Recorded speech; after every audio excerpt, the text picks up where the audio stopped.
Vaping is actually harder to quit than cigarette smoking for most people. Now, does that mean that cigarette smoking is fairly easy to quit for most people? No. 70% of people who smoke cigarettes report that they would like to quit if they thought they could. The success rate of quitting smoking when people try to go just cold turkey, just quit with no assistance whatsoever, they might tell their family and friends, hey, I'm quitting, that's it, is exceedingly low. It's 5%. So 5% of the people that say, that's it, I'm not smoking again, despite cancer diagnosis, I'm not smoking again, despite the fear of the negative health effects, I'm not going to ever smoke again, despite the financial cost, the health cost. I mean, I could list off a huge number of things that it does that are negative, but you already know these or you've heard them. It makes your skin worse. It, as I mentioned, it lowers libido. It disrupts hormones. It disrupts vascular function, brain function. It does all these terrible things. And yet most people who try and quit simply can't. And of the 5% that succeed in quitting, a full 65% of them relapse within a year. So that's a very depressing picture. But it's not to say that people cannot quit. And in fact, they can. There are a couple of methods that have been shown to help people quit. Some are behavioral and some are pharmacologic. I just want to touch on the behavioral ones first, because it turns out that there's a quite powerful method for quitting nicotine ingestion by way of cigarette smoking, which also carries over to vaping. This is beautiful work that's been done by my colleague, in fact, close collaborator, although I was not involved in the research that I'm about to describe, at Stanford, and his name is Dr. David Spiegel. He is our associate chair of psychiatry. He's been a guest on the Huberman Lab podcast, and he is a world expert, if not the world expert, in the clinical applications of hypnosis. Now, when I say hypnosis, a lot of people think stage hypnosis, which is the hypnotist trying to get people to do certain things and say certain things, not necessarily against their will, because they actually have to agree, but the hypnotist is dictating what the person thinks, says, and does. Clinical hypnosis is vastly different from that. Clinical hypnosis is where the person, the patient, actually directs their own brain changes toward a specific emotional or behavioral goal. Work from Dr. David Spiegel's laboratory, done in 1993, but that now has been repeated many, many times and has carried over into some more modern studies, and I will provide links to those studies in the show note caption so that you can access them. Those studies have shown that using a specific form of hypnosis, people can achieve complete and total cessation of cigarette smoking, and there's no reason to believe this doesn't also carry over to vaping, through one single hypnosis session. And the success rates are incredibly high when one considers that normally it would be only a 5% success rate. The success rate with this particular hypnosis, developed at Stanford School of Medicine by Dr. David Spiegel, is 23% of people who do this hypnosis one time succeed in quitting smoking. Now, in the old days, which actually wasn't that long ago, before the advent of smartphones and before the internet took off to the extent that it has now, this was done by having someone come into the clinic, and Dr. Spiegel himself or one of his colleagues would take somebody through the hypnosis. Nowadays, you can access this hypnosis. There's a wonderful app that was developed by Dr. David Spiegel and others. It's called Reveri, R-E-V-E-R-I. I've talked about this app a few times on the podcast before because there are hypnosis scripts within the app for enhancing sleep, for improving ability to fall asleep if you wake up in the middle of the night, for focus, and a number of other behavioral and emotional changes. There's also a function in the Reveri app for smoking cessation, which exactly parallels the sort of in laboratory and in clinic approaches that Dr. Spiegel would use were you to show up at his clinic or in his laboratory. And since that's not possible for the large number of people out there, if you or somebody else is trying to quit smoking or vaping or dipping or snuffing for that matter, I strongly encourage you to check out the Reveri app. You can find it easily by going to reveri.com. It's available in various formats. Some of it is available free. Some of it is behind a paywall.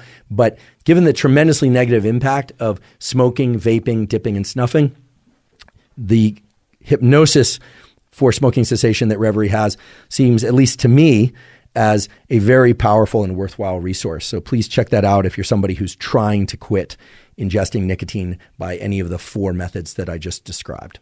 Now, of course, there are other methods that people have used to successfully quit smoking or vaping or other forms of nicotine delivery.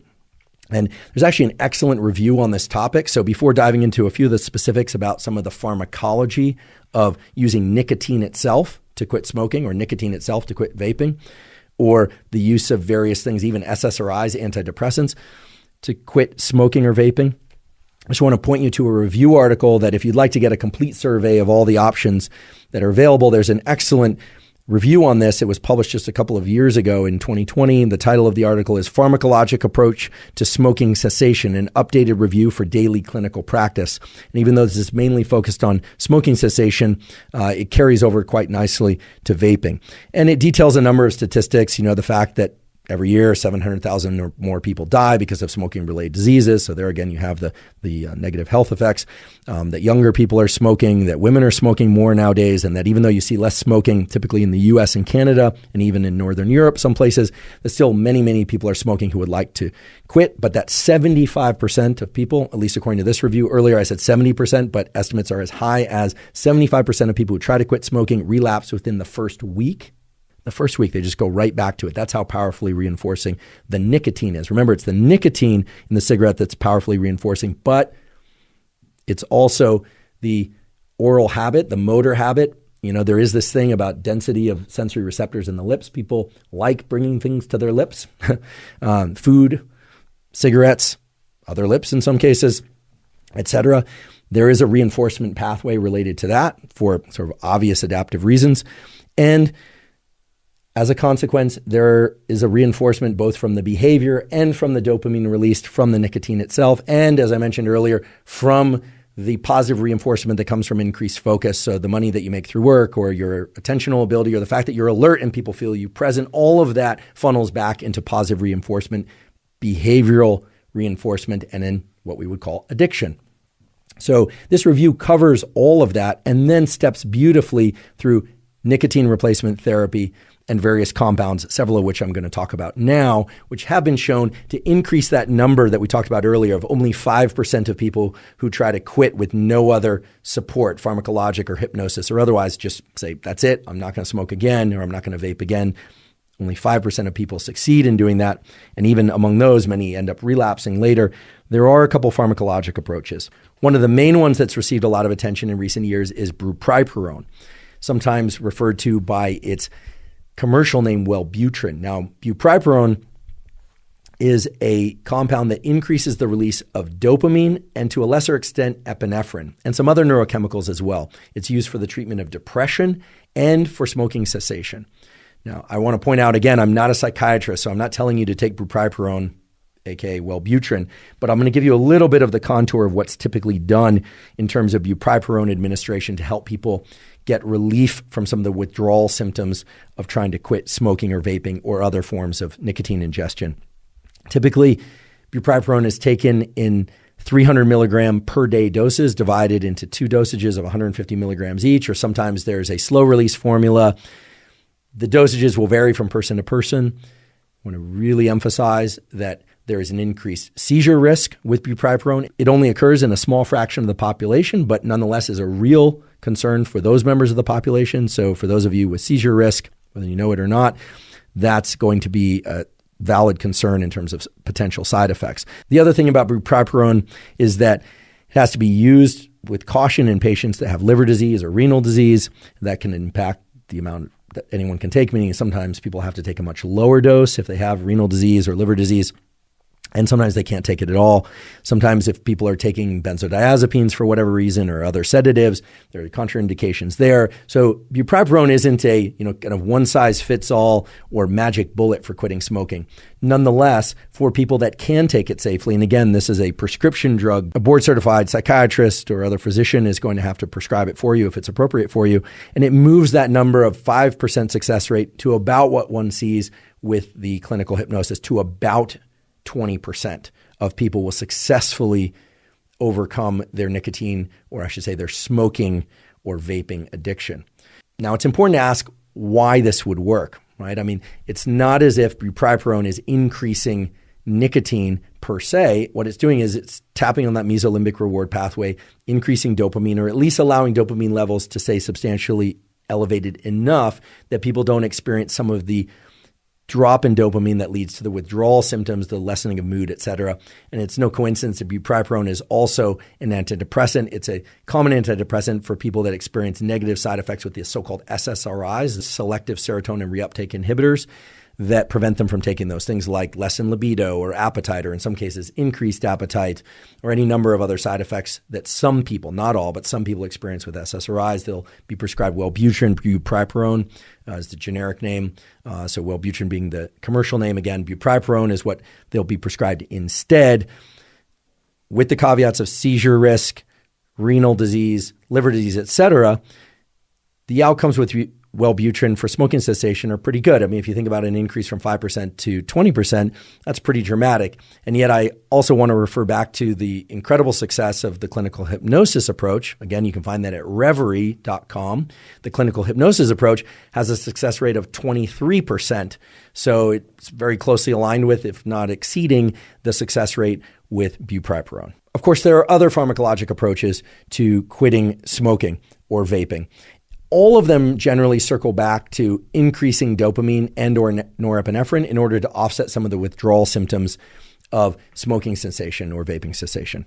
A very common approach for people to try and quit smoking or vaping is to use nicotine itself to try and prevent people from seeking nicotine through a cigarette or a vape pen. What I mean by that is people using a nicotine patch or nicotine gum or other nicotine delivery device that is not cigarettes and not vaping in order to maintain levels of nicotine in their bloodstream, which of course means maintain levels of nicotine in their brain and body to the same extent that they would if they were smoking or vaping, maybe even gradually taking down the total amount of nicotine in their brain and body by reducing the number or size of nicotine gum pieces that they ingest each day, or keeping the patch on for a shorter amount of time, or getting a lower dose patch that releases less nicotine total or over time. All of those approaches have been shown to be reasonably successful. I'll get to the numbers in a few minutes, but reasonably successful in allowing people to quit smoking or vaping. Again, most of the data is on cigarette smoking because vaping is a relatively new phenomenon, although quite troublingly, it's a very rapidly increasing behavior, especially in the young population. So that's why I'm kind of lumping these two things together, because I think very soon we are going to need an all-out campaign for how to counter vaping addiction. So what do we know about smoking cessation using nicotine itself? Is the patch best? Is nicotine gum best? Turns out that a combination of approaches is best. So somewhat surprising, but it was very clear from the literature that I was able to find that using nicotine patches for some period of time and then switching to a gum and then perhaps switching to a nasal spray, that's going to be the most effective. Then the question is how long to continue each of those and whether or not to overlap them. It seems as if doing one for about a week and then switching to another for about a week and then switching to another is one rational and reasonable approach that many people have used successfully. Why would that be? Well, it all has to do with the different rates of absorption of nicotine into the bloodstream and then the downstream consequences of that on the dopamine, acetylcholine, epinephrine, and other systems of the brain and body. And while there hasn't been an extremely detailed study of the exact kinetics of how the nasal sprays versus the transdermal patches versus the gums, et cetera, work, there's a logical structure to it that will immediately make sense to you. First of all, the transdermal patches provide a fairly steady state dopamine release across the day, and oftentimes people are wearing them at night as well. This is relevant because if people are ingesting nicotine by way of smoking and vaping, hopefully they're not waking up in the middle of the night just to smoke or vape, or believe it or not, some people do that. But of course, while people are asleep, they are not smoking or vaping. They always tell you don't fall asleep with a cigarette in your mouth. You burn the whole house down. But exceedingly rare to have people who are smoking in their sleep. So people wake up in the morning, and because the half-life of nicotine from smoking or vaping is very short, anywhere from 1 to 2 hours, they're essentially in a state of withdrawal at the point where they wake up in the morning. How can I say that? Well, remember, withdrawal sets in about 4 hours after the last ingestion of nicotine by cigarette or by inhalation from the vape pen. So people are waking up in nicotine withdrawal and then immediately going into the behavior of ingesting nicotine, or very soon after waking for most people.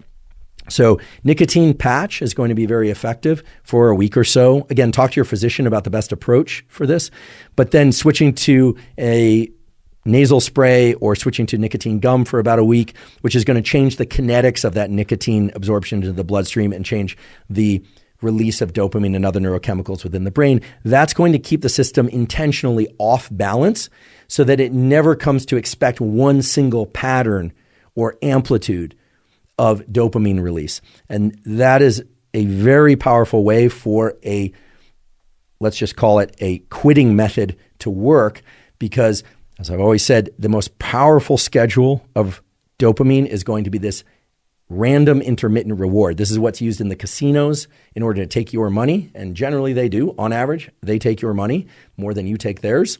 And they take more of it, not just more often, because they use this random intermittent schedule. The random intermittent schedule is one in which you don't really know when the peaks in dopamine are going to arrive. And so there isn't this expectation and craving. And then all of a sudden when dopamine is released, it's extremely high. That's how they get you to continue playing, even though basically you're losing money and your dopamine is dropping. They elevate it every once in a while. Nicotine replacement can be used in a similar way, but in a benevolent way in order to help you get over smoking or vaping by keeping the total amounts of dopamine variable around the clock. And by changing the amount of dopamine that's released, it seems to help people behaviorally and psychologically because they don't come to expect having a particular amount of dopamine in their brain and blood at any given time.